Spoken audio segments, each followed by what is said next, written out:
What is up, party people, and welcome back to the channel. Now, today we're talking about a thing that I've not really learned about until a couple days ago, Huggy Wuggy being on the news. Now, obviously, the news did this for really to tell parents that your kids might be watching this or playing this, in order to spook the parents to thinking that there might be a monster under the kids' beds later that night. Now, obviously, we're going to be looking at I watched a couple minutes of this, not a couple minutes, but I would say a couple seconds of it, and yeah, you're gonna see why in a minute why I really wanted to do this video.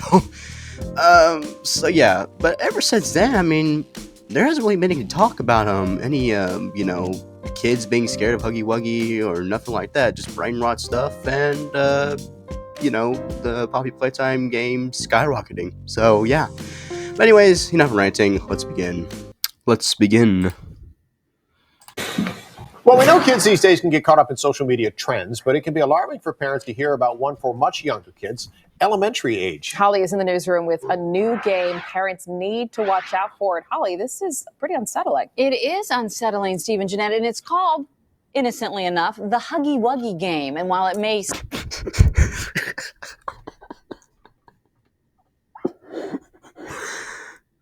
Alrighty. Number one, it's not called Huggy Wuggy Game. It's called Poppy Playtime. Get your story straight. Number two, yeah, the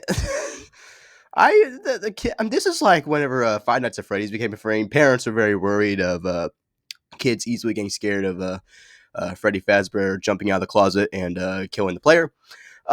So yeah, I can see why there was some issues, or not issues, some concern of Poppy Playtime at the time. But ever since then, it's been, it's not very scary, really, that much. So sound innocent. Like I said, it could actually be really traumatic for some children. So joining us now from parents.com, who reported on the game, is editorial director Melissa Bykowski. Good morning, Melissa. It's good to see you. Good morning. Thanks for having me. And I get articles from parents.com, and I saw this article and I couldn't believe it. I was reading it. So for people that aren't familiar with Huggy Wuggy, what is it? Yeah, so Huggy Wuggy is a character in a horror computer game called Poppy Playtime. It's blue. There you go. It looks like Cookie Monster, but it has really big teeth. No, not Cookie Monster. But like most things in pop culture, kids aren't necessarily watching or playing it, but they're hearing about it in other ways. Right. Yeah. So Right. And so how is this becoming like such a concern? Like, how is this translating? Is it just scaring them, or are they actually taking on some of the actions of this creature? Yeah. So apparently in the game, the character that you just saw goes around and hugs people and whispers really creepy songs into their ears. Okay. First of all, that does not happen. That does not happen. First of all. Second of all, in the game, you are chased by him. He's not whispering nothing. He's not hugging you, nothing. He's just chasing you through a ventilation system. And once you get out of the ventilation system, you get a box, bring it down, falls, dies, until he comes back in chapter 4. That's all that happens. So Common Sense Media says there's no graphic violence, but obviously that can be a little scary. On playgrounds, it seems like kids are mimicking that. They're going around and hugging each other and kind of whispering these creepy mantras at each other. Who is doing this? What? Time out. Who is doing this? Who is going around hugging people and just whispering like that? Who does that? It sounds like a creepypasta-esque kind of stuff. Now, obviously, like I said, Huggy Wuggy does not do this. Whisper, nothing. He does hug, but he doesn't hug you in the game, that kind of thing. He chases you down, kills you. That's it.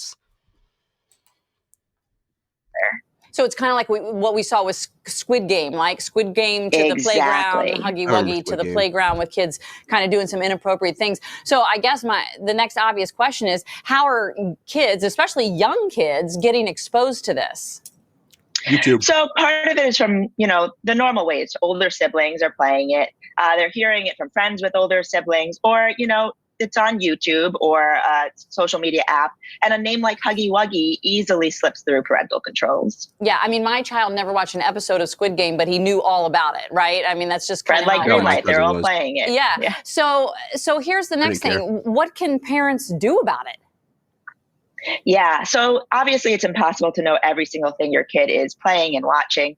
But a big thing to do is just know the apps that they're using. If they're using YouTube, if they're using Facebook, and that way parents can come to their child when they see a news segment like this and say, have you heard of this game? Have you heard of Squid Games? Have you heard of Huggy Wuggy? And then they can have open-ended questions. What are your thoughts? How are you feeling? This reminds me of when Five Nights at Freddy's came out originally. My parents were kind of not allowing me to play Five Nights at Freddy's on that, but I still learned about it at the time. Puppy Playtime. I originally heard of the game from YouTube. I didn't know anyone at school who played it at the time. I learned it from YouTube. That's how I really originally found out about it from Fusion Z Gamer. Love Fusion Z Gamer.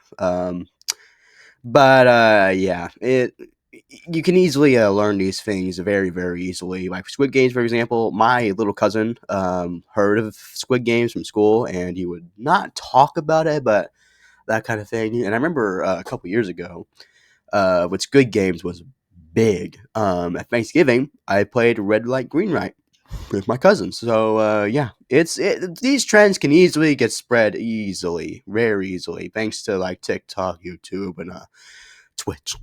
Excuse me, Twitch and Twitter. Twitter is a big one in my opinion with spreading stuff, leaks, and trends. But TikTok is also big with dances. So yeah.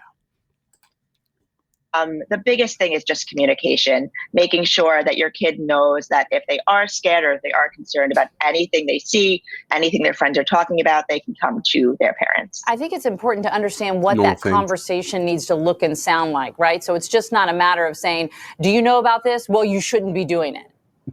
What? Right. So parents can, of course, express their concerns that, it troubles me as a parent that you might be playing X, Y, Z. But the bigger thing to do is to open conversation so that the kids know that if there is something that is concerning them, they can approach you without judgment, without shame, and that they can start the conversation for how they can handle it if they're concerned with it. But they're still going to watch it either way. They're going to still want to learn about it and watch it and all that jazz.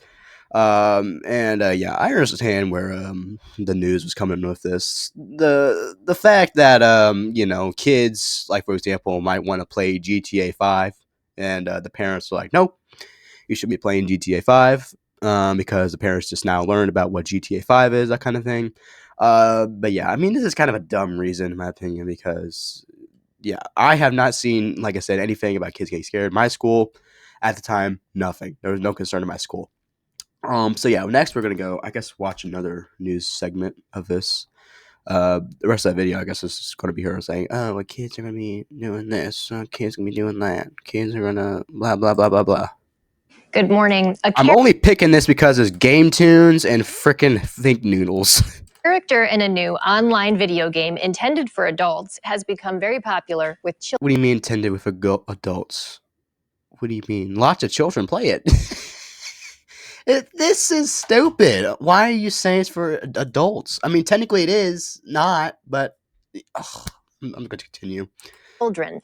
You may have heard your kids mention Huggy Wuggy. He resembles a bear, but he is not friendly. This has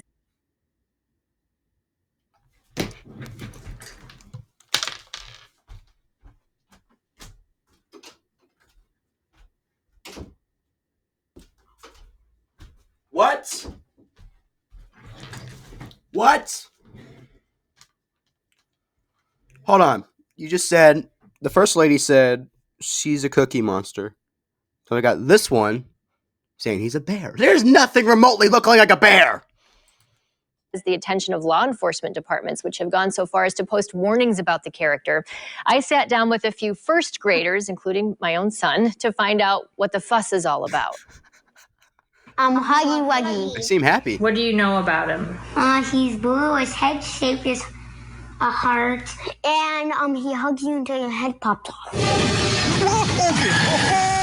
Huggy Wuggy is a character in an adult horror video game. Are you just Kids have discovered the game oh, God. and all the spin-off videos on YouTube and other apps. He's blue, he has With teeth like mouse, like razor sharp teeth. Is he like a fuzzy, cuddly stuffed animal? No. Yeah. I believe the kids don't really care about the video game. I think all they care about is the YouTube videos, like these brain rot channels post. Like, for example, Game Tunes.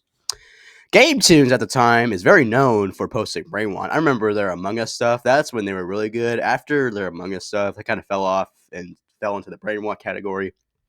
But yeah, most of these children really just watch the brain rot content. I don't think they care about the video game. I mean, they probably do care about the video game, but mostly the brain rot stuff. So. But no, he kind of is. His body looks like a Sour Patch Kids kind of. These first graders say other kids are pretending to be Huggy Wuggy on the playground, imitating the YouTube videos. So some people are playing it and they think it's fun. Does everybody think it's fun? No, because people think. Some people think it's also scary too. No! Huggy Wuggy has become the stuff of nightmares. Children have very active imaginations.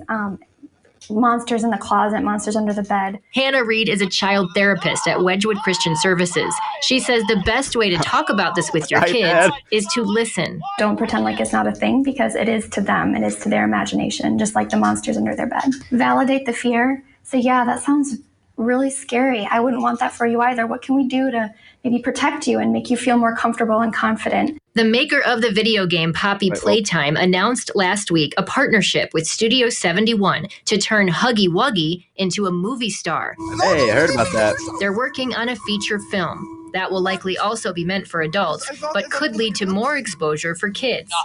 Kind of like how Five Nights at Freddy's was with the PG-13 rating. So that's all I'm going to really leave y'all with. So yeah, this is pretty dumb. They're just saying children are easily going to be scared by this. Well, if you see in the video, children are not scared. They seem happy about it. But obviously, though, some kids are not really, obviously, I can see not liking Huggy Wuggy because, you know, they can easily get scared. They're children, so what do you expect? Some kids are not really that, you know, like horror fans, and some kids are just not in general because they don't have like an iPad or a phone or a computer and all that jazz. So yeah, they probably just rather, I don't know, hear it, or I don't know. So yeah, I guess that's all I'm gonna leave y'all with.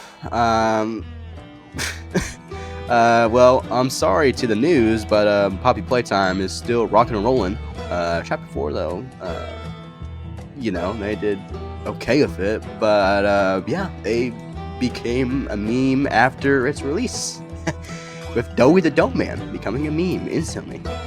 So anyways, if you enjoyed this video, why don't you consider pushing the big subscribe button, and I'll see y'all in the next video. Goodbye.